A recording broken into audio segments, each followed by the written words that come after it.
কি রে স্বাস্থ্য, কালকে যে 14 ফেব্রুয়ারি তে কই যাওয়ার প্ল্যান করলি? আরে চাস্তো আর কইস না, আমি কি নরমাল নাকি? আমি তো গেলে ভিআইপি জায়গায় যাবো, নরমাল জায়গায় যাবো না। আমি বেটা ফ্যান্টাসি পার্কে যাম, বুঝছ নাই? কি রে মুক্তার, তাহলে তুই কালকে কই যাবি? তোরা এই কথাটা কেমনে করলি? তোরা জানোসি আমার গার্লফ্রেন্ড নাই, তারপর তুই কেমনে করলি এই কথাটা? আর কইস না চাস্তো, বুঝছস? এই যুগে এসে বলো আর গার্লফ্রেন্ড নাই। সবাই তো প্ল্যান করলাম যামু, তো তুই কালকে কই যাবি? তুই তো কইলি না।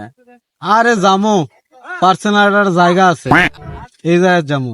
পার্সোনাল জায়গা আবার কই? তোকে ঘরে নাকি? হ্যাঁ ঢাল, কি কইলি রে? আমার একটা পার্কে যাবো, পার্সোনাল পার্কে। ও, তার মানে ওই পার্কের নামই মনে হয় পার্সোনাল না? হালাই দি বলো দিদি, ভালোই বোঝে রে চাস্তো। এই যা হয়েছে বাদ দে তো, অনেক অনেকক্ষণ হয়ে গেছে, বাসে যাম। ওই মুক্তার জাম গেল, এই 20টা টাকা দে তো, যামু গাড়ি বাড়িতে যাম দে। সে খারা দিতাছি। 20 টাকা দিস।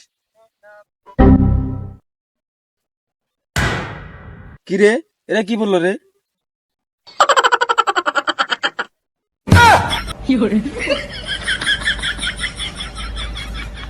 ও চাস্তো, তাহলে তুমি এই পার্সোনাল জায়গায় যাবে? হ্যাঁ, তুমি তো ভালো শিয়া না, কম না মাগো।